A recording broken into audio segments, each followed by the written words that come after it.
Hey, so we're recording again. So I just want to thank you for coming out.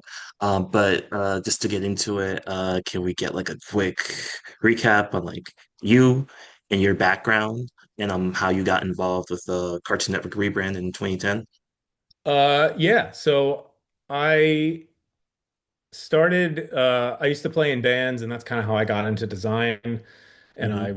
you know, it started off just doing records and t-shirts and stuff for my own bands. And you start playing with other people, they like your stuff, you start doing that. And I had gone to school for design briefly. I dropped out after about 3 semesters to go play music. And then it kind of brought it full circle. And it was funny. I was doing mostly like t-shirts for I was doing a lot of t-shirts for Hot Topic and things like that, and just always freelance work.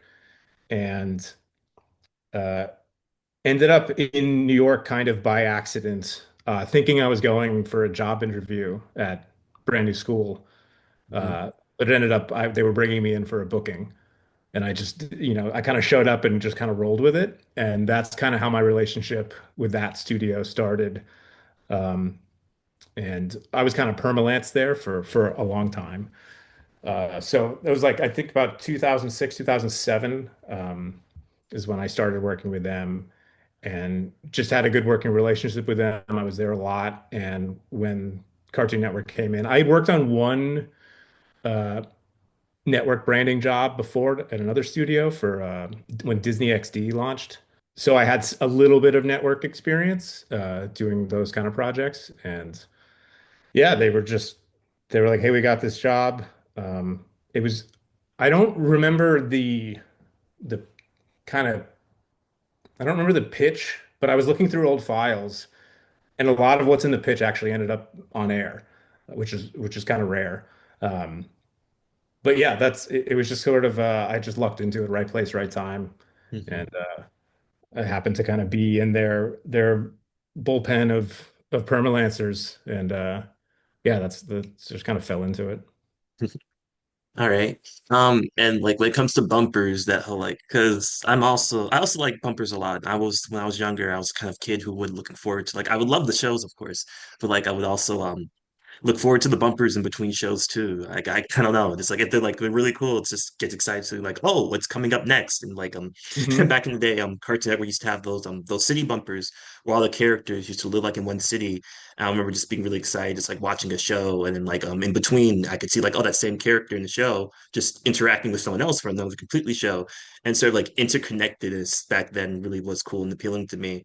And then like the Check-It rebranding stuff is very interesting to me because it also has kind of this like interconnectedness, even though it's not really telling a story. It's like all the bumpers sort of have like the wraparound was sort of like they were all checkerboard based and it's Hmm. sort of like played with, like 2D and like in 3D and they're kind of like very eclectic and like out of the box. And that kind of unpredictableness also made like looking forward to those bumpers be fun because like we'll just see like the most random stuff sometimes. My favorite used to be like the flipboard bumpers, where it'd just be like this random thing. It'll just be flipping through a bunch of stuff, and sometimes it'll just be flat 2D, but then it'll shift it like into like 3D, or like the 2D thing would suddenly like rotate and become 3D and switch back to 2D and then 3D, and like it will like fall apart and start glitching out.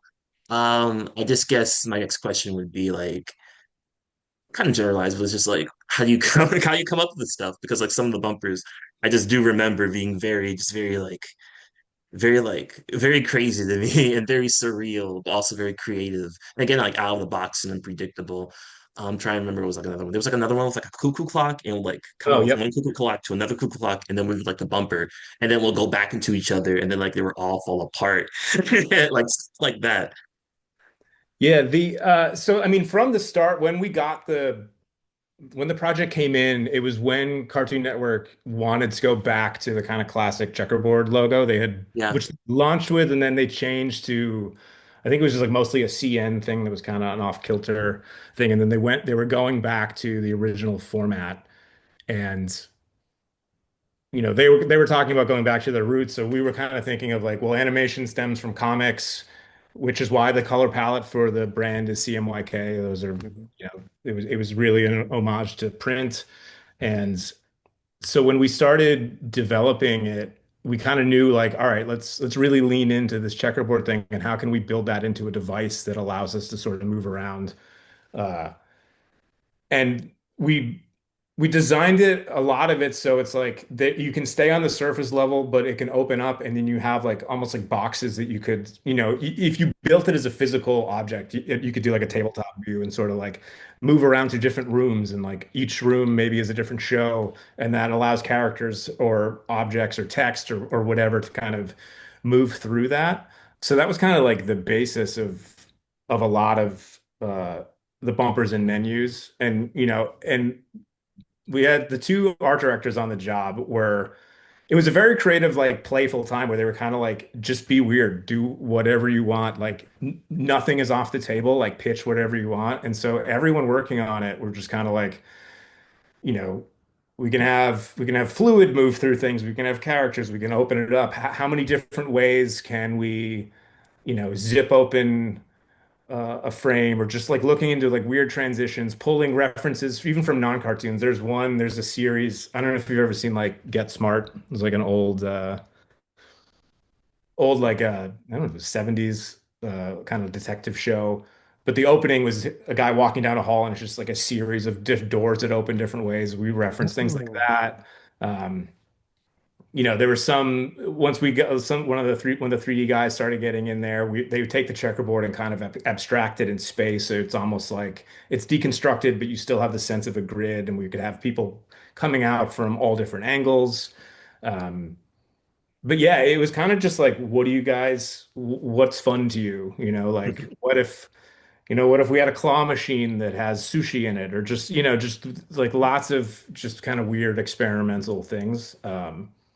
So yeah, it was just a very free, like open time, and they were like, focus on transitions. What are interesting different ways we can get from one scene to another, and that's where a lot of that folding kind of uh, folding stuff came through. And then like the flip, the flipping through device was again like we were like, all right, well, what's the connection between printed comics and animation? And it's like, well, it's flip books. That sort of bridges the gap. So it's a lot of that stuff was based on flip books, which was interesting when we were designing it, because I don't animate, but you could design the boards out in a way where you can actually just kind of flip through the frames and approximate the animation. So there was a lot of it was very collaborative with the animators on it, where we kind of came into it with ideas of like, hey, I think this is how this could move, but then also giving them a lot of freedom to be like, this is what I was thinking, but like do your thing. Um, it was just a very like open, creative time. It was a really fun project to be on. It was not, I don't recall it being very stressful. And it was just kind of like, hey, if you guys got an idea, the weirder the better, pitch it and we'll consider it. Yeah, oh, that's great to hear. And like you brought up the whole Get Smart thing, was like you said, like it's a dude walking through doors, and there is a bump where it's just like the logo going through doors, and like it Yeah. will play during at night, and it'll just be like a door opening up to another door, and a door opening up to another door, and so on and so forth. Again, some of the like it's like I like the sense of interconnectedness and how you guys really push the transitions as well, because some of the ideas they were just like really extreme. And even then there would be like it would be like sort of like after school bumper where like there would be like this clock that would change to like 3 o'clock, and then like all school's out, and you'll see like a bunch of the same bumpers like going on at once. And it's like again, as a kid, I would see like, oh, that's that bumper, that's that bumper, that's that bumper. You'd see like all of them go on at once, as sort of like you're looking at the network as this sort of like this machine that's like constantly operating, and then bumpers would be like the small part of that machine you would then see, and then like you have like a grand screen of it. But like in between those, like the after school bumpers, there would also be like I'm not sure if you guys play a part in this, but like there would be like random like interstitials or like random shorts that would play between the shows. And I'm not sure if that was like a Cartoon Network in-house thing or like a brand new school thing. Um, there would just be Well, like really random stuff. Like were they like yes. black and white, and like some were cell animation and some were 3D? Was it kind of like because I didn't work on it directly, but we just kind of pulled people in the office, and everyone gave everyone a letter, and they were like, do whatever you want, but it has to resolve to what one letter from the logo. The idea being that you could zoom into any square within the logo, and there's like a world happening in there. And some of those some of those were full on 3D chase scenes of like cube-like cars in a city. Some were like there's like a cell animated lizard that's like crawling around. Just like it was very. There's one I think it was the maybe it was the end. It was like a pair of pants that's dancing around. Dancing, yeah. But yeah, that was we did a lot of those, and again, that was just like keep it black and white and kind of do whatever you want. And Yeah, and the client and the network was very open to it. I don't recall there being a lot of pushback. It was they were kind of like, yeah, this is fun. We love the variety and and actually, you mentioned the things with clocks. We did the bumpers and menus would change throughout the day. So yeah. when the sun goes down, everything switches to like a darker. It's almost like a early like light mode, dark mode, like you might see on your phone. Um, but yeah, we tried to think of it as like think of the network holistically through a day as a space, and how can the space of these graphics kind of reflect the actual time. About like because it had like the whole it's about the whole Cartoon Network logo, but each letter was an individual short done by an individual artist. I did want to ask about that because I'm not sure if the credit. I think they probably are credited somewhere. I'd seen it like find out, but that was like those bumpers would like show like right before the network would shut down. And like I remember the ones you're talking about was like the car driving around at night, or like the pants just hopping around. My Yeah. favorite was always like I think it was I think it's spelled like the letter R. It was just like these guys in like in the airport, and but they're in the sky, and they'd see someone like like someone like sort of like piloting clouds, and then like point out to it, and then we'll zoom out. It'll like focus on like the dude who's piloting this the cloud in the sky, like a monkey would jump on his head, and then get like the bird's eye view that would form the letter R. And like some of the letters are just like because they were like for the like the letter O, they'll be like random donuts. Like that makes sense. But then like again, Yeah. some of the associations just like that, like the letter R is forming like the sort of cloud world in the sky. Just like the associations from like Yeah. the letter Actually, and what they yeah. formed was just so drastically off from each other. I just kept wondering, like you said, like they're just given freedom to do whatever. And like I always looked forward to seeing them because it always was so special to see them because you only saw them once a day, and again right before the network would shut down.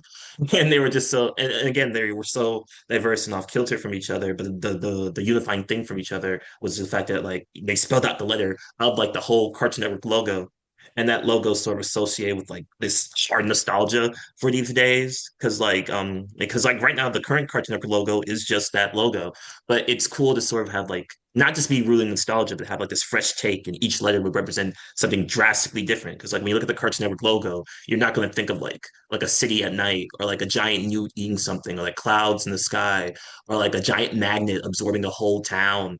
And I could just keep going and going, and it's just like this like having the they seeing the Cartoon Network logo and like taking in all these random directions is just like rehashing nostalgia. It was cool to me back then. It's still cool to me now. Yeah, I mean, a lot of it was trying to pay homage to the past, but like, how do we move that forward, and how do we make that feel, more current and representative of the network? Because I mean, it had such a wide range of content on at the time.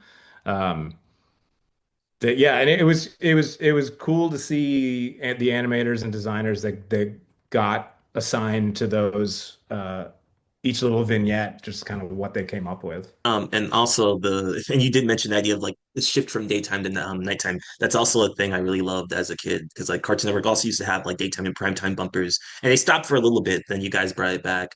It would be like the black void, and then like it would shift. It would say like next and like later, and then sometimes you would have the characters coming out of little squares and like Hmm. do stuff with each other, which is also such like another neat thing. Right before the shift to primetime, they would have like this sort of like lineup explaining what's coming up tonight, and that's like another thing that was really those would be like really cool to me. It'll be like, oh, what's coming up tonight on Cartoon Network? And it'll be like the whole lineup from like from 7 to like to 10 or like to 9 o'clock when it was like when they lost that 10 p.m. slot. Hmm. Again, just like going back to the whole idea of like unified interconnectedness, and also revisiting old stuff without being fully derivative about it, because the up next bumpers would be like the CN logo, and then the CN logo would transform to the checkerboard logo, and then there's that shift between 2D to 3D, which we were talking about earlier about the idea of interconnectedness. And that was just like I remember seeing that up next logo for the first time. They changed their branding and kind of like blowing me away because it's just so much stuff happening within like a 5 second time frame. Yeah, it was very. They were really into just like get as weird or creative as you want, just kind of push the boundaries of how we can bring characters and talent together. And putting them in that sort of environment, you can kind of meld cartoons and live action, and it opened up a lot of freedom. It became like a pretty modular system that even when I was going back through the files, like it was surprising, like how much variety there was, even though it's based on just a grid, you know. Just based on the grid, but it's that idea of like everything comes back to this one singular idea that really ties it all together. And that's what makes it so memorable for me because you just take a grid and you do all this stuff with it. Do you have Yeah. a particular favorite bumper that's like dear to you or you like a lot or Um, The cuckoo clock I did, that was like because I that was it was funny. I had done some like my personal illustrations of cuckoo clocks, and like I think I even took some of those Illustrator files and like repurposed them for that. The We had like a lot of like flip books. I really like the stuff where you would kind of like move around. There was I think it was like a now next later type thing where you would almost like slide up and down through different yeah, rooms, almost like a cross section of a house. There's like you were saying, you're starting and ending at this very rigid point, but because your start and finish are established, it almost frees you up to go further for the journey to get there. And if it's because it's always coming back to the same thing, it allows you to kind of get away with more and have it not, it feels disparate, but it still feels connected and still feels like familial, you know? like that sense of just like collaginess and eclecticness because a lot of stuff that I like also sort of falls in that area of just like how far can you push this while still remaining in that umbrella of like this specific topic that you made yourself and how can you link these things together and then like the further you push it the more you find these new links and like the better and more diverse your work is for it and I feel like the Cartoon Network stuff in 2010s really does embody that philosophy the best. Just like a bunch of seemingly disparate stuff on the surface, but then like the further you look into it, the more you see connections, and the more you see like the general idea of coming back to a grid, like flat 2D stuff. And like I'm revisiting these old ideas without fully being derivative about it. And it's just full of just like a lot of like passion and creativity and weirdness. And if you look at bumpers now, because like with the rise of streaming, like what's the point of bumpers now? No one watches TV, so it kind Right. of is just basic stuff of just like oh, this is what's coming up next. It's like the bare minimum of just like watching something. And, like the network is just like doing the bare minimum, just like telling you what's up next and having like random stuff in between shows and nothing really all that creative or like fun or unique or like challenging. It's just the bare minimum. And I just look back at the older stuff and seeing that like, oh, they used to really get everybody, anybody to do anything and then like truly make it creative and like because like when you're just watching a show and we're just watching stuff on streaming, you make the experience. There's no bumpers, there's no new shorts, there's like no shorts, no nothing. It's just like that's it. But like when you're watching a network, there's this you're watching this something it's like a network's general philosophy and how it seeps into the shows and what's coming on in between shows as well. So and it's just now it's just kind of like, well, again, cable is dead. So it's just the bare minimum of just like what you need compared to like before of just like you get so many different ideas and so many different things. And it would just show up for like 10 seconds at a time. But those 10 seconds could just like really sustain you and like stay with you for a while. I mean, like I did with Yeah, and it. like, there's such a range, like especially then there's such a range of content. You had, cartoons, and then you had like Andrew WK had a show. You know what I mean? So it's like how can we make something that represents and connects all those things together and allow like create a space for all those things to live that none of them feel out of place. Um, because yeah, as you were saying, like they're doing the programming for you. It's like a curated collection for you, as opposed to now where on streaming it's just purely informational. It's like, okay, I'm picking, it's like making your own playlist versus, listening to the radio where it's like, well, I don't know what they're Yeah. gonna play. I hope I like this next one. Yeah, and just like whatever it could be like the thing you hate the most, or something Yeah. completely new that can like completely open your eyes to everything. I guess my next question would be like, because you talk about the amount of freedom you had, how cooperative the network worked. What was like an idea that they shot down, or like they would like, oh, this won't work with our network, or it went too far, or I don't, I honestly don't recall. And, at that point, like it was myself and this guy Damien who were the lead designers, but we weren't interacting directly with the network very much. That was more the creative directors and the art directors. I don't. There's nothing. I'm sure there's stuff that we pitched that they either flat out said no, or they're like, yeah, I don't know about this. But because a lot of it was very character driven, I think it was more about, here's an environment that anything could be put into. Um, so just again, trying to just keep that flexibility and sense of like modularity. But Mhm. yeah, there's nothing that stands out to me that I recall getting shot down. But that's not to say there wasn't, but I'm sure there were weird ideas getting pitched all over the place. Uh, so I'm sure there was something they said no to, but I don't. It was not like, sometimes you're on a project and, people complain about the client and I don't recall. It was just kind of like, this is a fun job. They're down to just kind of be weird. That's great to hear because normally it's just like when you just do so much stuff, I'm just very interested. Like you're pushing this so far. It's like what was a moment where like you pushed it too far and that worked out like nah. But like hearing that they're still like so cooperative, even when this branding was at its weirdness, is still very cool and refreshing to hear. But also, because you mentioned the characters, there would be like versions of the bumpers that would be like the regular basic bumpers, but have like characters from like other shows like interacting. You have like the door bumpers, but then like you would open the door and you would see like you see like friggin' Finn and like Jake from Adventure Time. Yeah. Was that like you guys, or like was that someone another part, or was that Cartoon Network in house themselves, or like did you like guys make those edits to those basic bumpers and add the characters in, or? We would do mock-ups using kind of random characters, and I don't recall if it was like a strict toolkit or we just gave them working files, but basically it was like it's up to you guys to pick who goes in here. But we would just kind of give them examples of like if you want to use live action, here's how Andrew WK can like pop out of the ceiling out of a hole, or like, this door could just open right up to footage if you want to just show a clip from a show, and just kind of showing them like how like we'll leave it up to you guys however you want to navigate this, but here's, from this point you can go A, B, or C, kind of like choose your own adventure. Um, and so it was more suggestions of like, well, we think it might work this way, if you go from here to here to here. But what you put in those beats to fill that out is up to them because it needs to reflect the programming and that's changing over time. So I mean, really, we're just setting up the framework for them to take and run with and execute. And you know, they did a great job from what I had seen. I can't, admittedly, I've not been keeping up with Cartoon Network recently, but when it came out, I remember, because whenever you do a network rebrand, there's a moment where you've built your toolkits, you've built your style guides, you've established all the rules, and you hand it over to them, and you're just kind of crossing your fingers, be like, please don't break this right away. I just remember like thinking like, oh, they're doing justice to this. Like it's nice to see them like actually taking our advice and our recommendations to heart and actually following through with them. Because that is definitely not always the case with some Uh-huh. projects. Uh-huh.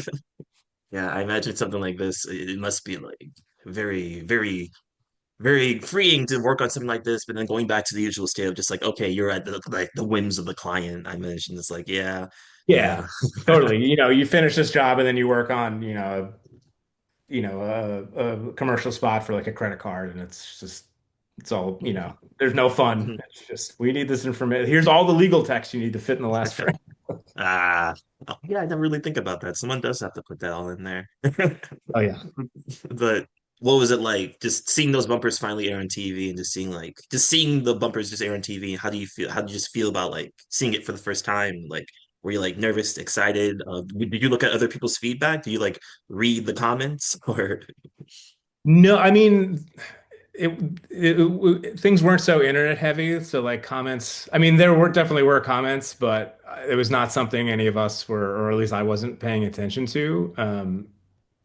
I'd kind of gotten used to seeing because I started like the first kind of 4 or 5 years of working in the motion industry was mostly doing commercials, and then kind of after the Cartoon Network job is kind of when there was kind of a chunk of time I was mostly doing network rebrands.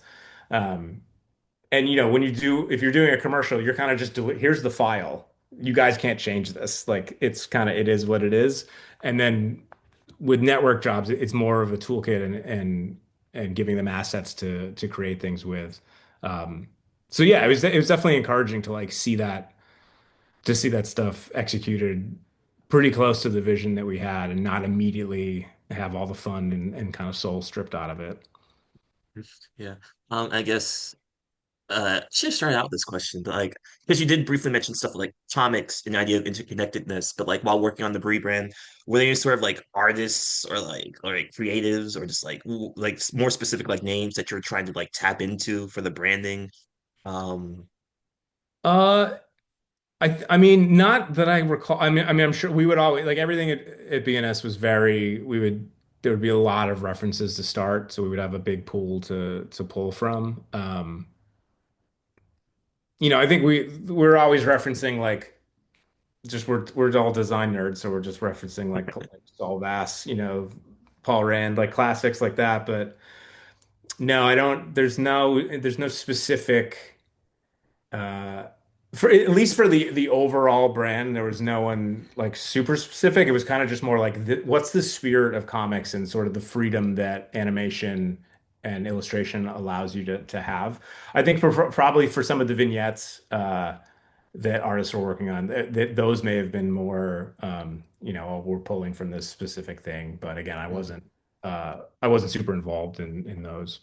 And just more moving on to like the general idea of just like branding and bumpers and commercials, because that spirit is largely dead now. Because if you look at commercials, they're just kind of like people just recording stuff and advertising the products in their cars, and it's just like wow, we just kind of like just like we do the work for them. That's crazy. Used to hire professionals for that. But and outside like Cartoon Network, would there be like another sort of like network that allowed them that sort of gave you that same level of freedom or something at least close to that? Or Yeah, I did. I worked with a place. It's now called Block and Tackle. It used to be called Adam Galt Studio, and we would do promo packages for FX. So we did promo packages for It's Always Sunny in Philadelphia, for Archer, and when we did the stuff for It's Always Sunny, we would pitch them ideas, and they would come back and be like, "This isn't weird enough. Make it weird." And it's just like dream briefs that you very rarely get. But FX was a great client to work for because they were just like, "This is too expected. Like, get weirder. Try to make us feel uncomfortable." this is Trying to think of any other like really stand out. Those two, Cartoon Network and FX, were definitely the most open to just be like, guys, just go wild. Like we'll tell you when you've gone too far. that's crazy. That's a crazy note to get because like just you're not weird enough. Push it even further. Yeah, I'm like used to hearing like other people's complaints of just like, oh, this is too weird. We need you to dial it back. I don't like this. But like hearing like, nah, make it further. I never watched like after a certain point, I just kind of because cable is dead. I kind of stopped watching cable after a certain point too. So I never really watched like FX. So I'm not sure if I saw those kind of bumpers or brandings for it. But I'll probably after the call, I'll probably look into it and see like what the kind of crazy stuff they were doing. You guys were doing. Did you like? Is there anything like similar to like how Cartoon Network had like that whole logo and each thing would be like something different from a different artist? Is it sort of like that philosophy, or was it something else completely different? For the FX stuff, Yeah. it was based on the show. Like, for It's Always Sunny, we did one where it's, they work in a dirty bar. So like the promo package takes place in like a puddle of beer, and it was just you go into it, it's like almost powers of 10, and there's just like germs and bacteria and things like that. Or there was one where we kind of took cutouts of the characters and like split their heads in half like a Terrence and Phillip type like hinge animation, and they were just vomiting things from the show to like fill up the screen.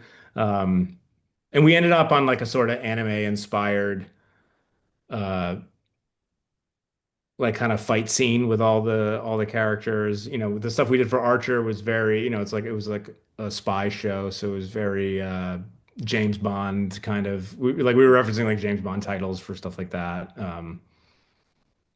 But yeah, I mean, it's just I distinctly remember working on those and just being like, man, the work is so fun right now. It's just they you know, it's nice when you have those projects where like you kind of can't wait to get back to the office to continue working on it. And are you still doing like bumps and promos now, or did you move away No, from for that? not much for the past 5 years, I mostly am working on broadcast graphics for live sports, which is different, but in terms of, for network branding, you're building a system that you hand off to someone else.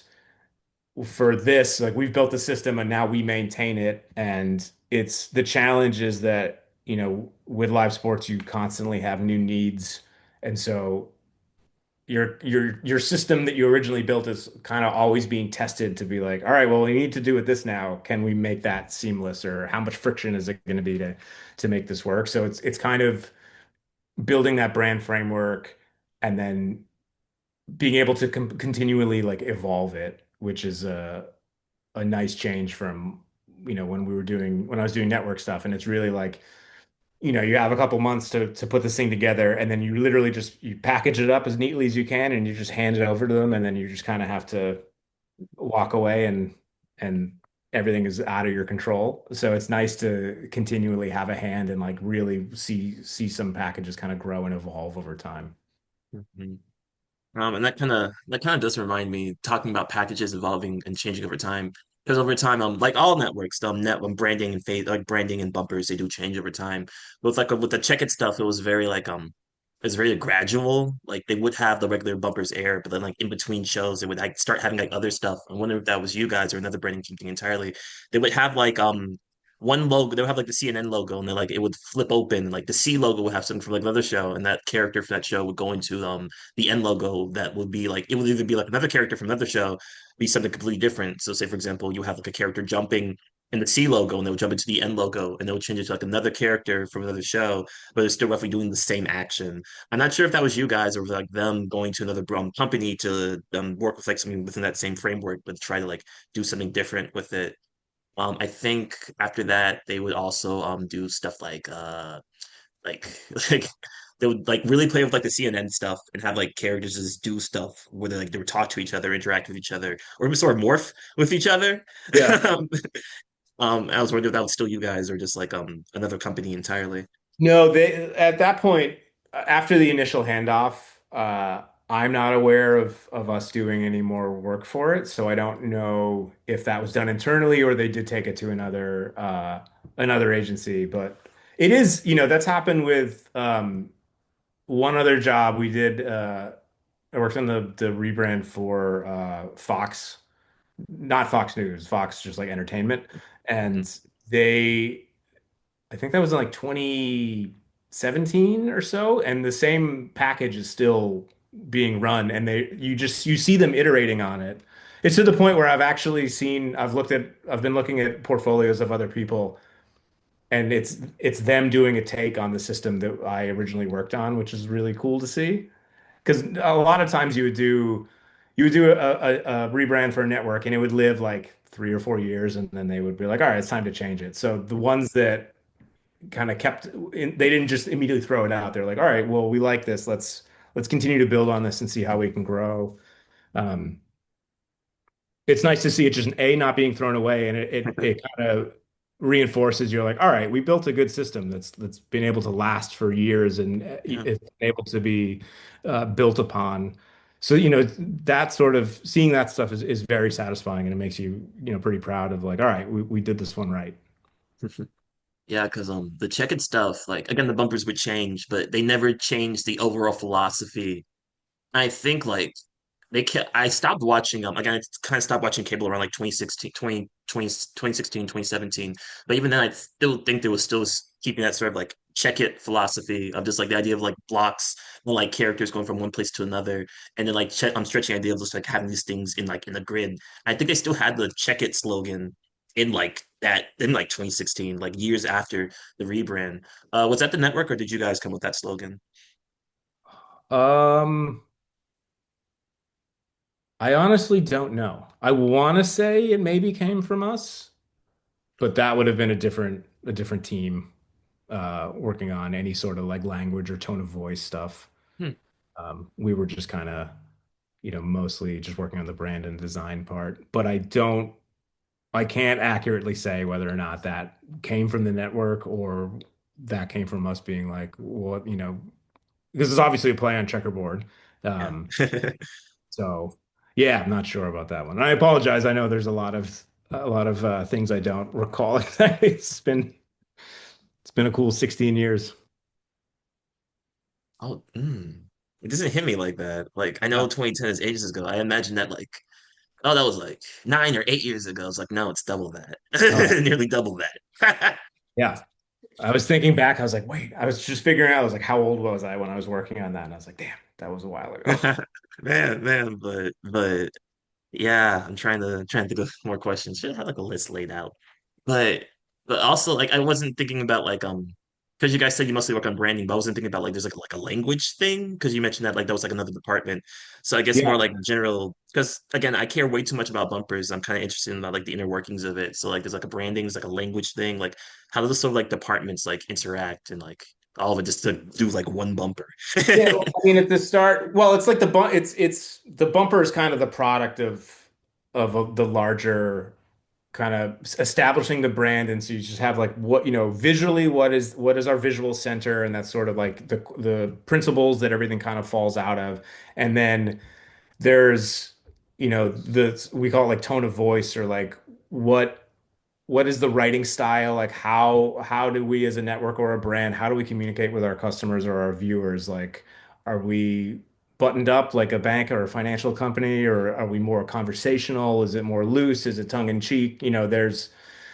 You'd see charts like, we say this, we don't say that. Like this brand is, we embody these principles, we don't embody so that like, there's kind of before you even get into the design, it's sort of like trying to map out a framework of like, what does this brand want to be? What's their point of view? What kind of tone of voice do they want to have? What is the perception they want their clients or their customers to have? And then from there, those principles act as guidelines to kind of inform how you build your visual system and what the motion language is like, Mhm. what the color palette is like everything is kind of made to support those initial pillars.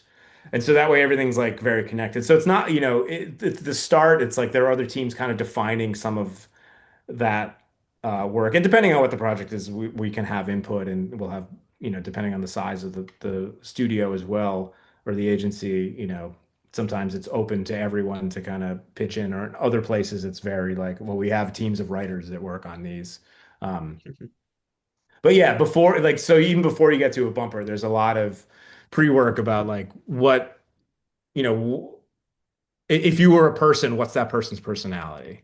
You know what I mean? Kind of thinking about it that way, and then how do we visualize that or communicate that through design and motion and sound. Music also plays a big part in that.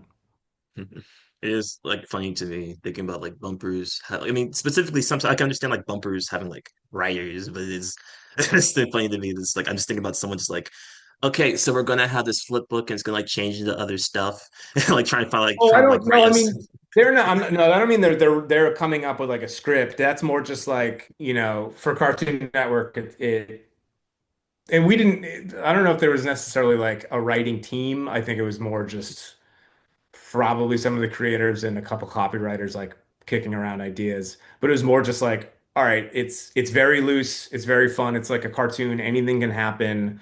So it's sort of just establishing like a vibe as opposed to like they're not coming up with concepts of like, all right, the design's going to do this and the motion is going to do that. It's more just like this needs to be fun and loose and playful and not taking itself too seriously. So it's like sort of establishing that kind of, this is the attitude that these things need to have, and then that kind of defines your sandbox. And then they're, for us, they're kind of just like go play in this and see what we can come up Mhm. with. At the very start, you did mention that like you wanted to reference the earlier checkerboard stuff. So did you ever like watch Cartoon Network beforehand? Have like favorite bumpers? Did you like because I know majority of their time they were like powerhouse stuff where it was just kind of like they're focused on checkerboard, but it would be like bunch of like random stuff. Or, like up next bumpers would be like the next logo falling from like a cliff or something, or like just kind of like a slingshot that goes into the screen, tells you what's coming up next. Or I watched Cartoon Network when I was younger, but not a ton. Just because I think I was by the time it was really in its heyday, I was kind of older. But no, it's funny because until I started doing this work, I didn't even, like most people, I wouldn't even clock those things. I would just be like, I'm just watching TV. Oh, this menu tells me what's coming up. I didn't think about like who's making this, what, you know what I mean? And there weren't necessarily ones that stood out. Yeah, I mean, because it's been a very non-linear path that I took to land here. In some ways it was kind of accidental. So like yeah, there's not a lot like I definitely watched a lot of TV, but I was very much focused on the shows and not thinking about the network or the container that all those things are kind of wrapped within, you know? yeah, that's like I get that's like a more it's a very specific thing because like I was the type of kid who would like because you talk about like oh who made this, like I was the type of kid who would pay attention to that kind of stuff and like look at the credits and see like Yeah. the same names sort of overlap with each other. I don't know, I think it's like a very magical thing where you have like that moment and realization just like oh because it's not coming from nowhere, it's not coming out from like it's not poofing into existence fully formed. There's a process Mhm. behind it, and then like that process has like a team of people, and those team of people are like come from like they have like their own individual background that then influence the final product. And, like I'm not sure when I had like that like oh somebody made this moment, but I think it's very interesting to think about just those kind of generalized moments just well in general. Did you ever have like a moment where you like watch something and it resonated with you and you realize like oh like somebody like made this, and then like this leads into this rabbit hole of like somebody making this and they made that and that influenced you in this way and like so on and so forth. It's oddly enough, it wasn't until I actually started making things to do, you know what I mean? Like when I started, like the first job I ever had at brand new school was it was when Adobe CS3 came out. We basically built this big library of um, animations and illustrations and things, and it was programmed into I think it was like a 25 by 10 foot rear projection canvas in Union Square in New York. And basically, as you as you walked, there was a sensor in it that tracked proximity and speed. And as people moved in front of it, it would pull different things from the library and make basically like a living mural that could never be recreated exactly the same. So it's all the same ingredients, but it's always being like mixed and matched. And it was when I was in the studio working with those guys on that, that's when I started being like paying attention and being like, oh wait, there are teams of really talented people like making this stuff. Um, that was kind of the moment, which is odd that I was kind of in the world starting to do it when I was like, oh yeah, this is a thing. But it kind of goes back to that whole like I didn't even realize this was an industry until I started working in it, which is not a normal career path for a lot of people. But it's funny when I try to explain to like parents or relatives like what exactly do you do? And I'm like, all right, well, if you're watching TV and they tell you what's coming up next, and it's like we make those things, and they're like, oh, I never even thought that there's someone making that. You just kind of take it for granted. Yeah, yeah, it's just there for varying degrees, whether it's like a bumper or a cartoon or like a live Mhm. action show or even a movie. And like sometimes you do get that moment of realization that like, oh, this is made by someone when you're a kid. But like for some people it doesn't really come until like way, way, way later. Like there's like a Yeah, lot of people who just still believe to like to this degree that it's just like, oh, like animation, you just click a button and it's just fully formed. right. And it's just like, It's like, no, oh you God, don't understand how many meetings they had about, oh no. you know. I actually want to Yeah, hear about that. Like, what was like a network or a company that's just thought like they just thought like this will be like an easy thing of just like, oh, you just make it, you just click something, and it's like fully made. You have this like in a day, right? well, it's not that. Yeah, it's. I mean, we've not dealt with clients that were that naive. Like they understand there's a process, but there are definitely projects. I don't want to name names, but like there are definitely projects I've worked on where the brand package is very simple and straightforward, but the process to get it approved is excruciating and long. Where it's just like you know, you send them a deck of like, here's where we're at, here's what we're thinking, and then you're kind we used to call it waiting on feedback island, where it's like, all right, we've done our work, we just need to wait for them to get back to us, and sometimes it's in a day, sometimes it's in 2 weeks, and the notes you'd get back were just like, this doesn't make sense. Like, what are these people's, So, uh, yeah, it's sometimes the simplest things have gone through months and months of development, which oftentimes doesn't make sense. But even, when you do get to successful things, like doing things that are very simple and effective is hard. It's kind of like, good design is invisible, but bad design is very loud. It's that sort of thing where the simplicity and something just working and being effective, if you've done your job, the viewer's not going to think about that because it is simple, it is straightforward, it's communicating what it needs to without any unnecessary friction. And so it's like it's almost like a measure of success is how invisible you are in that way, you know? Yeah, I think that sort of framework is interesting of just like if you're invisible, you're doing it correctly.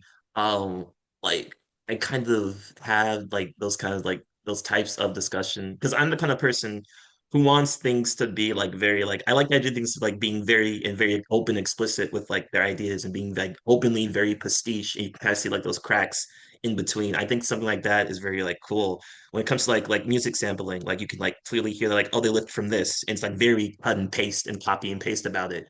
I think stuff like that is cool. But there have been moments where I just like watch something and like it kind of just like a whole, it's kind of like this whole holistic experience. I'm not really thinking about all of these things. I just like pick it in for what it is. And it's like something being invisible. Like it's doing everything it needs to be. And I do think friction can be fun, but like a whole holistic experience Definitely.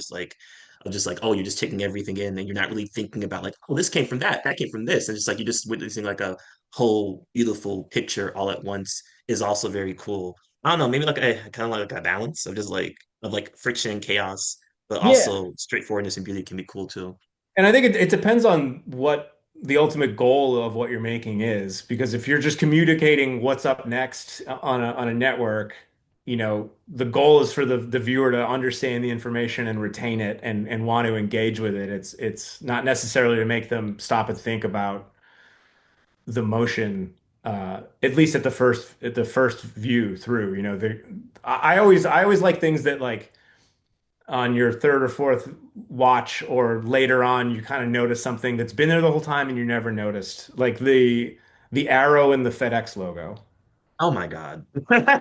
You know what I mean? Like when I Yeah. got it to someone and then they're like, "Oh, I've never seen that before, and now I can never unsee it." It's like that's the one of the best examples of that, where it's like, until you point it out, most people aren't noticing that, and then once you do see it, you're every time you see that logo, you're like, "I see the arrow."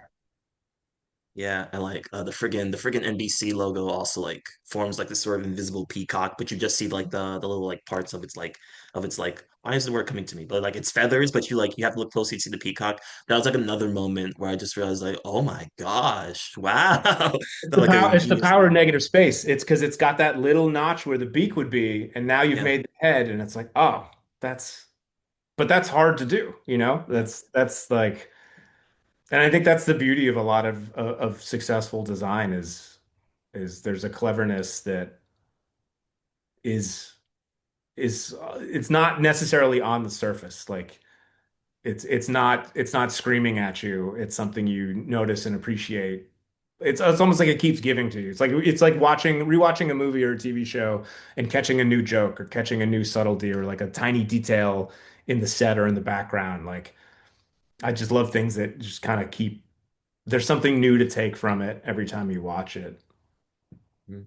And yeah, and like to bring it back to like Cartoon Network, that was like I mentioned at the start of the call, but like yeah, just like you watch it. Like for me, I would like realize those things of just like, well, that bumper's referencing this bumper, like this bumper's going to this bumper, like watching it like this, like watching the same thing. Cause like the bumpers repeat over time naturally. But Yeah. like I would see like that inter idea of interconnectedness and like pick it up over time and just find that to be like really cool. Cause again, on the surface, it just looks like a bunch of like random stuff. But then like the longer you look at it, the more you look at it, it's just like, oh, that's how they all that's how they all come together, and that's how you can start to realize into that origin point of just like taking a grid and like expanding it into like all these different things. This is more like a general design question, but you said it depends on the client. Like I'm asking like of your like your personal taste, are you more like minimalist design or like maximalist design? Definitely minimalist. Like I definitely like I growing up like clean Swiss gridded things, like kind of doing more with less. Uh, I've always found just very interesting, both in design, even in music, in movies. Like I there's a lot of like um, old like Italian horror movies where they didn't have any budget and they didn't have VFX and they didn't have props, so they have to like, how can we be scary? It's like being scary without showing the monster. Like how do we get this feeling or emotion across given the limitations? And that I think from a design point of view, that's always to me like the worst thing you could give me is a totally open brief and just say literally do whatever you want. Like there needs to be some parameters to work against or some limitations because then that defines where you can work and I think that's where sometimes the best work comes from where it's like, all right, well we can't do this, we can't do that. This is what's left. What's it's like how many different meals can you make with these same ingredients or like how can we mix and match this and change ratios and use the same inputs to get very different outcomes. Yeah, I like the recipe analogy, and also like the best stuff. Working within a limited framework can always like lead to as frustrating as it can be because like a lot of the stuff on like Cartoon Network like they're for kids, but you're working within like a limited framework of just like you can't do this, you can't show that, Yeah. but but that's again like working that friction. Why friction is necessary sometimes, as and like as frustrating as it can be because like when you're forced to deal with those kind of frictions and those limitations, that's when you can like yeah create limitation breed creativity. Yeah, Hmm. like that's the most generalized like term and take there is. Yeah. All And I right. think, yeah, you need like the friction produces good work. It shouldn't be super easy. It's like there is no light without shade. You have to like there is this balance that you have to strike. Um, and I think limitations and restrictions are important for the creative process and as they are at the top of a project, they are completely so sometimes so frustrating where it's like, you can't do this, you can't use this font, you can't use this color. Ooh. I've had clients who are like, our CEO hates the color blue. You cannot use the color blue anywhere. Just bizarre things like that, or like, just weird, like just weird requests and rules that at first seem completely insane and nonsensical, but they end up, helping guide you to hopefully do something interesting or worthwhile. So I do, yeah, at the start, it sucks, but I think it's an important part of the process. I know, but I know we're just talking about the points of limitations, but it's still very silly to me that you can't use our CEO hates blue, therefore you cannot use blue. That's insane to me. Because again, I'm the kind of person that looks like that enjoys like looking at production stuff for anything, and there's always like the time where like a creator talks about some weird S&P note that they got and like changes all this stuff. And it's just like some of them are just like insane. Like having to change like the whole title of your show just because like someone just doesn't like one word in it. Yeah. And it's just like, oh my gosh. Like again, limitations are important, but still some of the limitations there are just like it's kind of small stuff that you don't think about. Suddenly like being this big, huge landmine is still so insane to me. Yeah, Oh, and but sometimes it just comes down to a person who has a certain amount of power or pull within a company. I don't like this one thing. It's a completely personal preference, has nothing to do with business. I don't like this, and it's now off the table. Or, you know, so there is, and this doesn't happen all the time, but like there's definitely weird things you'll run into where something that you're really excited about kind of gets killed hmm. for not necessarily the most logical reason, but that's ultimately we're in the service industry doing this Yeah. work. Someone is paying you a fee to produce something, and so you do have to listen to. They are calling the shots in some ways. If you had like a if you sort of had like a dream network or a dream like channel, what would your sort of bumps and brandings be? What would you want to do? What would the kind of stuff you want to like? What's the general philosophy you would want for that network, and how would you have that show up in bumpers and promos between shows? I mean, I think the Cartoon Network stuff is a great example because it allowed us to like weave everything in the network together through in a certain space. Um, And I tried that. It was a pitch for a Nickelodeon rebrand that didn't win, but we basically made this giant an illustration of a giant machine, and that was the network, and you would move around this space. So I think, especially when you're dealing with cartoons, because there are very few limits on what they can do, because they're not, you can do whatever you want with animation. Uh, Creating a space that all these disparate things live in and exist in becomes a character in itself. And I think that sort of idea that you're creating this world for all these different people to live in, and it's almost inviting the viewer into that, and then like traveling through that and having these crossover moments uh, between different shows, between cartoons and live action. I think you can make a lot of really creative and really fun, uh, free ideas that kind of I don't know. It's more inviting and engaging to the viewer, and I think it kind of. Sorry, I'm being attacked by my cat. Yeah, it just creates this like inviting space that if I was a kid, I think now that and cable is still a thing. That's what I would want to. That's what something that I would get excited about and want to interact with, and kind of seeing like everything from all different corners of this world, which is the network, coming together and interacting. I think that it's a nice way to like bring all these things together into a singular place that has personality and qualities of its own. Probably, I know if you like look through my channel, but like you can see like I'm a very huge big fan of like anime. So like you got a favorite anime if you even watch anime or like a favorite cartoon in general. My favorite cartoon was Ren and Stimpy. Oh, okay.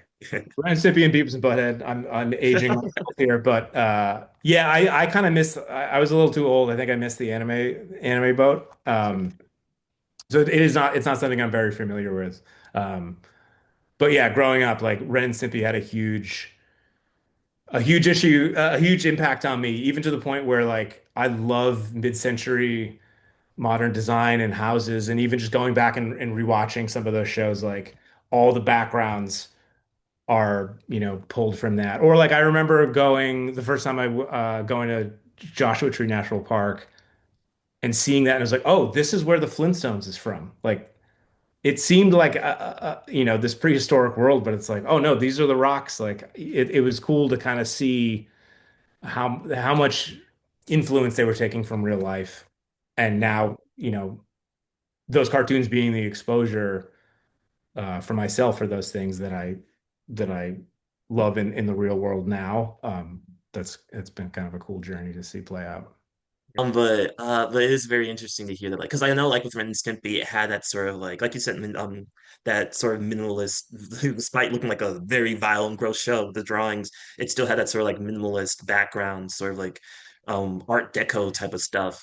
Yeah. And that was sort of like born out of that movement of just like of like UPA cartoons where they had like that very like minimalized, streamlined design sense, and they were very like antithetical, like what kind of stuff like Disney was making around the time. And that goes like way, way, way back into like the earliest 20, way, way, way back before Ren and Stimpy. But like that sort of like influence is still felt now because like some shows still try to chase that sort of like Art Deco like look. And I think it's just kind of fascinating how they like try to like have like these how they try to like translate it into like into modern day. But yeah, also I haven't watched Beavis and Butthead either. Again, all those sort of like grungy 90 cartoons, I still need to like still actually watch and like figure out just how like influential they are. Well, I did just think of an anime show. I believe it's anime. Is Cowboy Bebop considered anime? Yeah, yeah, that's like a loud classic anime for a lot of I people. I love the opening titles for that. Like just because it's kind of that comic strip, but it's very colorful and graphic, and it's like a lot of just reductive down to silhouettes. Like that stuff, the juxtaposition of that, which is the same thing happening in a lot of Ren and Stimpy shows, where it's like the foreground is very detailed, but the background is very suggestive and implied and reductive and graphic, and just the interplay between those two and how it creates space. Uh, Mhm. that's something that's always really resonated with me as well. Yeah, the and it kind of not very collagey, but there's still like that contrast between like complex drawings but very flat and minimalist space. And like if you're not careful with it, you can make it look kind of cheap and ugly. But if you like truly like if you're like really playing up that contrast to make something striking, if you're doing it with a purpose, it can be very striking and Yeah. interesting. And like Cowboy Bebop opening is like one of the greatest anime openings of all time. Like I don't even like the show like that, but I can still like every single time the opening comes on, my butt is in a chair for those 90 seconds. Yeah. Because yeah. Don't remember episodes. All I remember is the opening, and then the dog Ein was a corgi, and I used to have a corgi, so like that, I was like, oh yeah, I love this dog. Yeah, and then be like there's like this gif of like him hiccuping and like he's just jumping and like going off into the distance. I always remember. But they still like replay Cowboy Bebop now. That shows like because we're kind of in this era of nostalgia, but we're not really like trying to like because with the Cartoon Network stuff, they would take like these general old ideas and try to revitalize it with something like completely out of the box. But it kind Mhm. of is just like repackaging old stuff and not really providing a unique spin or like flair on it to make it interesting. There's no contrast. You're just really watching older stuff from like the 90s being on put on air now. And it's just kind of like, oh, do you remember this? And like that's the lame part. Like there's no unique spin on it. That's what's Yeah. missing. Yeah. So it's interesting actually to go back to Beavis and Butthead. Like, so when that show was originally on in the '90s, there would be a storyline, but then there would be moments where they're sitting on their couch just watching music videos on MTV, which was a way to find out. I found out about a lot of bands through that. But they relaunched Beavis and Butthead a few years ago, and I recently watched it. And instead of them watching videos, it's them watching like YouTube and TikTok videos. So Yeah. it's like the same. I thought it was done really nicely, but it's like it's the same basic premise, but they're at least making it modern and related relative to what's going on now. And it's not just complete like, oh, we'll just have them watch videos. It's like, well, music videos on MTV aren't a thing anymore. But like, Yeah. what are kids watching now? It's like they're watching YouTube, they're watching TikTok, they're watching stuff like this. So it is, yeah, like if you bring something back, I feel like you kind of you owe it to the legacy to kind of how can you evolve it and push it forward as opposed to just rehashing it? It's like, well, this already existed and this new version is just a copy and it's not as good unless you take it and do something interesting with it and kind of try to progress it in some way. I don't know. It's very like what kind of is the future? Because like streaming isn't gonna go away. But like I just see more and more people just getting frustrated with it because like prices are going up. They're putting ads for stuff that you pay for. So we just kind of rebranded cable again. They've remade cable and now it's more it's more of a pain in the ass to use and it's more expensive Yeah, and there's no cool bumpers. I'm paying more money to for watch for something just to watch a show, and you're making me watch ads, and you're not even gonna give me like the luxury of having like a cool bumper in between. At that point, you might as well just watch cable. Yeah. Like, Yeah, I mean, like, I mean, I get actually. So, I mean, this was on Cartoon Network, but I do remember watching Adult Swim, and they would have there's just black and white text bumpers where they're like talking to you, but it's like it had a personality. You could relate to it, and it just it added something. It made you want to stay there and be like, oh, I'm going to keep watching this. I'm not just picking boxes and saying like, okay, I'll watch this now, I'll watch this now. It was more of a journey. It was more of an experience. There was, even though it still is technically a one-way street, like it's the TV showing it to you. It did feel more interactive and more relatable and something that you kind of connected with. Because there's personality there, there's character there, as opposed to, well, I'm done with this show on Netflix. Now I'm just looking at a big grid of cover art and I have option paralysis. And instead of watching something, I'm going to sit here scrolling through for 45 minutes and being like, what do I want to watch? And then it's like, well, I got to go to bed. yeah, I just kind of want to like if cable ever comes back, I just want creative bumpers to come back, and also can work for like a way to like expose people to these specific artists. I do kind of wish because like you mentioned MTV. MTV used to be known for like their bumpers and like Yeah.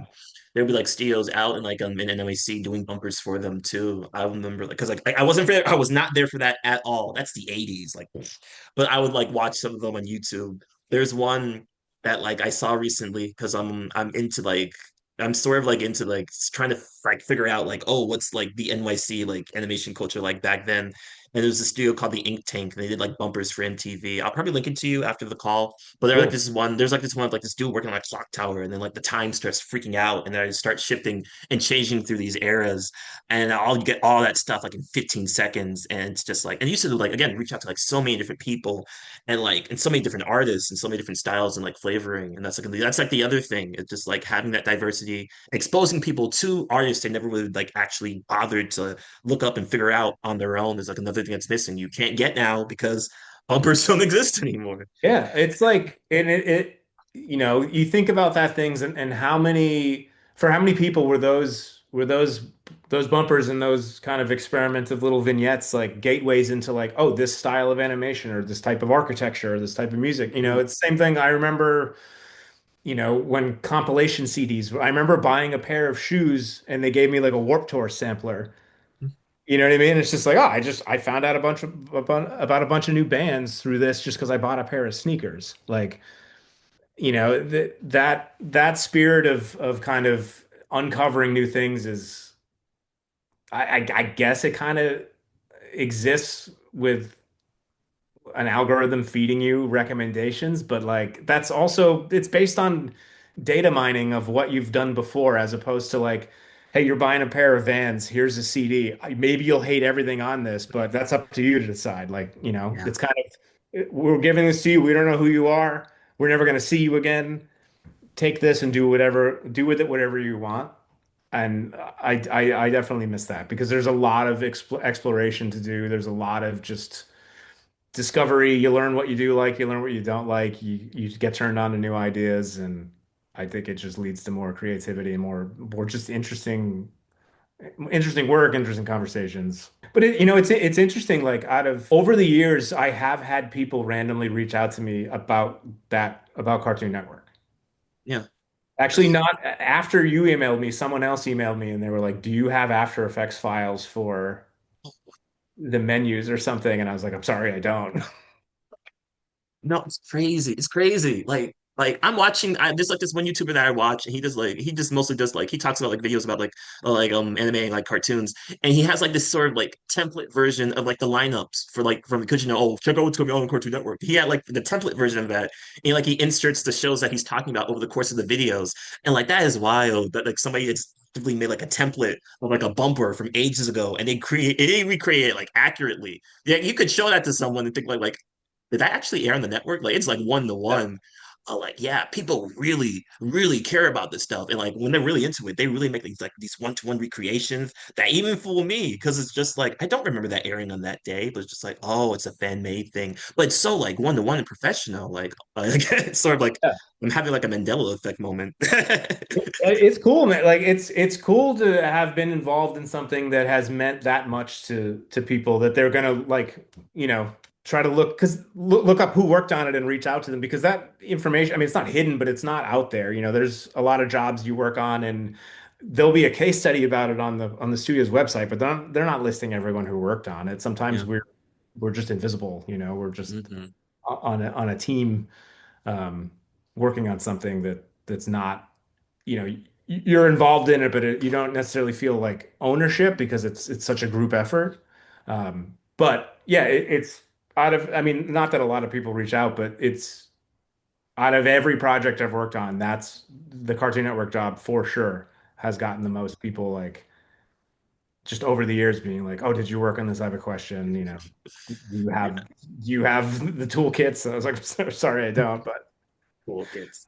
like really nerdy, granular like stuff. Like that shows that people care and like you did a great job because like again, it's Oh yeah. like a dope. It was a dope rebrand. I'm trying to think like was there anything because I started like I think after like 2013, 2014, I slowly started to fall off the network. But like they stopped like I think by then the Check It stuff was more like the slogan and like sometimes the up next bumpers would show up. But like I think by then it was mostly fully phased out and they had like these other bumpers that were kind of neat and it had the idea of like crossovers and characters interacting, but it wasn't as like weird or out of the box as the brand new school stuff. But like I feel like that's like the other sort of like branding that's like people think about when it comes to Cartoon Network. It will either be like the checkerboard stuff, Powerhouse, the city, and then this stuff too. And then like everything after that, there's like less conversation, there's like less interest in it. So like I can totally buy it. Like readers like me. So like, yo, you got the tool set for these bumpers. Yeah.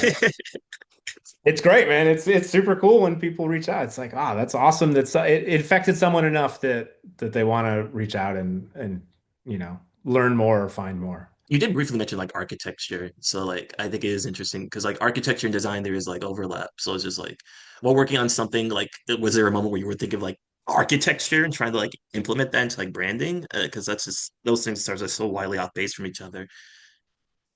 I mean, not in like a direct way that comes to mind, but I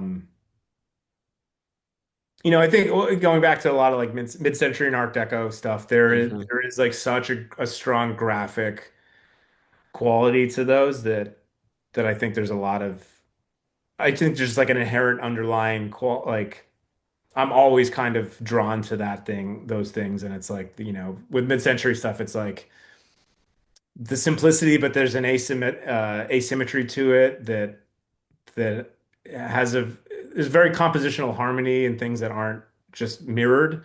Um, which there's an art to that. It's with a lot of things. It's like there's a fine line, and you can go too far or not go far enough, and then it kind of lands in this like muddy middle. But once you find that balance, and it kind of starts to sing, Hmm. that stuff is really there's just something there's just something very rewarding about that. Yeah. So even if you're not necessarily taking the state the shapes or direct influence, it's sort of trying to find that minimalist harmony of like, all right, how can I get away with not get away with that? How can I make this effective and powerful and perform its function without going too far? And I think that, a lot of times when we will have design reviews about stuff, it's sort of like if you have a layout, if you take something away and it doesn't make it feel less like doesn't make it feel underwhelming or doesn't make it feel noticeably different, then it doesn't need to be there. So there's almost this sort of like reductive process where you can kind of start taking stuff away and seeing Yeah.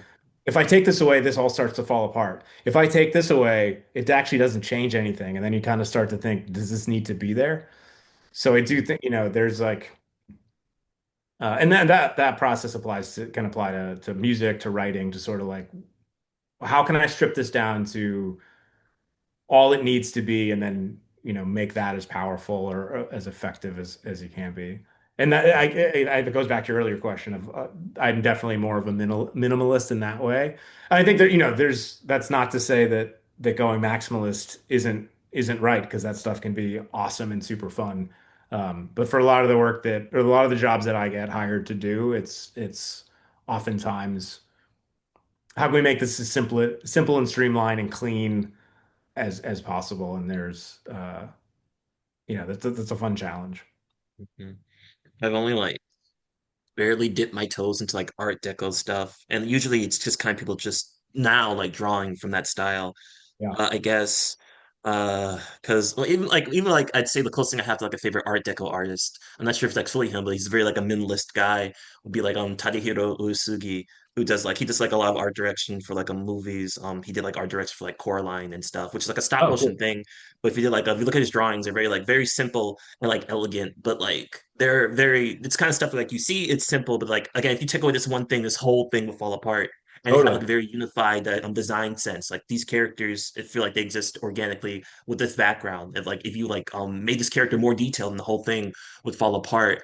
His style is like very simple and beautiful. He's more like an offshoot. rather than like someone who's like fully invested in that movement. That's something I like have to like because like so many cartoons like aped off of that in the 90s and the early 2000s. Less so now, but like it leaves like left a mark on the industry that like I kind of have to like actually actively do the research and like look into it. Yeah. But again, I like sort of simplistic minimalism stuff. Um, I guess this isn't really like a recommendation, but like it isn't like an anime.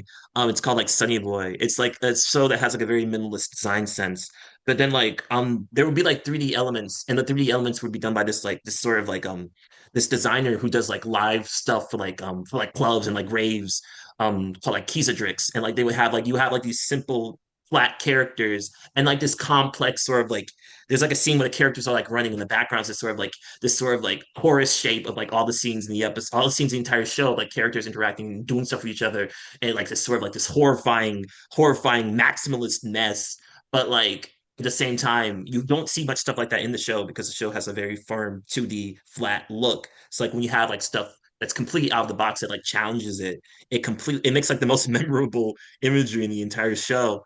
And like they still work in anime like in smaller doses, but like they made like they worked on a show about like time travel and like all the 3D graphics would be done by them. So like you have this concept of like time travel and something incomprehensible. So how do you represent that? You represent that with like abstract over the top 3D animation and on a very simple and minimalist space to make it stand out. I think that would probably be the example of something be like collagey and like maximalist but minimalist at the same time. And that sort of like balance is something I'm really into and interesting with. Trying to describe the clip is kind of like a fool's errand because it's just so incomprehensible. So I'll just send you a link to the scene I'm talking about. Cool. But yeah, cool stuff. Design is cool. I, I'm not really much of a designer myself, but I just like talking about it and like trying to express it, like my love for this stuff to my friends. But that's and here's the clip I was talking about. Here's the clip I'm trying to like talk about. And you don't have to watch it, you can just skim through it, but like kind of like the idea of just like minimalism and maximalism colliding into this like very insane, one of a kind thing. Oh wow, yeah. Oh, this Yeah. is this looks like data mosh to sort of. It almost has that. If you've seen like when people have those 360 cameras now, and they kind of like they'll take the footage and it starts to like warp around. The very beginning of this kind of reminds me of that. Yeah. And like and it's just crazy that like because like the person who does it is just like they do designs, they do like live 3D graphics for like shows. So I'm just like thinking about like the director just being at the club and just asking like, "Do you want to work on my show?" Like that Yeah. kind of like spirit stuff is it's so like very fun and cool to me. But Yeah, yeah, eventually, there was when I don't know if they still do it. It was called like Pass It On, and it was do you know what an exquisite corpse is? yeah, Yeah, it was they basically get like animators and designers. A lot of it is people I had the fortunate I was fortunate enough to work with where I don't know if they would give them a prompt or a storyline, but it would have like three different people doing the start, middle, and end of a story.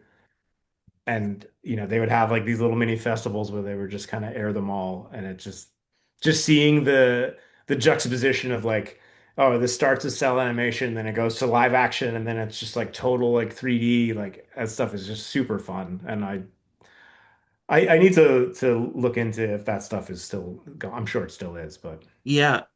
These days it's mostly just like it's not called an exquisite corpse, but you can watch stuff like that where they're called like they're like redraws and like they would redraw like an episode and like each artist would have their own take on like a cut. That's mostly what I'm familiar with. I mean, I know that it's called like exquisite corpse. So, like before I knew that terminology, I'll those be called like reanimates, so like redraws, where they just like take okay. something and animate it in their own spin. Like people do that like a lot now. It's kind of like an animation thing. That's Also, I don't know why I forgot the name of the show I was talking about, but like the idea of like representing like time travel as this sort of like insane abstract 3D thing. It was from Tatami Time Machine Blues. And it was directed by the same person who made Sunny Boy, so he just called up the same person to work on it. And this is like how they represent time travel because it's about these people who find like a time machine, and oh it's a very wow. like sort of one of a kind take. I'll link to the artist's site too. Um, they still work in anime these days. And they also do like a bunch of different stuff too. And like I never would discover that if I didn't really like, if I didn't look into this and like watch the Yeah. show, like actively seek out these people. But yeah, that's kind of like the beauty of like figuring like, oh, people made this. And like once you figure that out, you fall down this huge rabbit hole of like influences and inspirations and like things that motivate the creators, but can also motivate and change you too. Like that's like the internet. It's kind of morphed into this horrifying thing. That's the one best thing about it. You're like this wealth and treasure trove of information you're just sitting on. All it takes is like a little bit of personal motivation.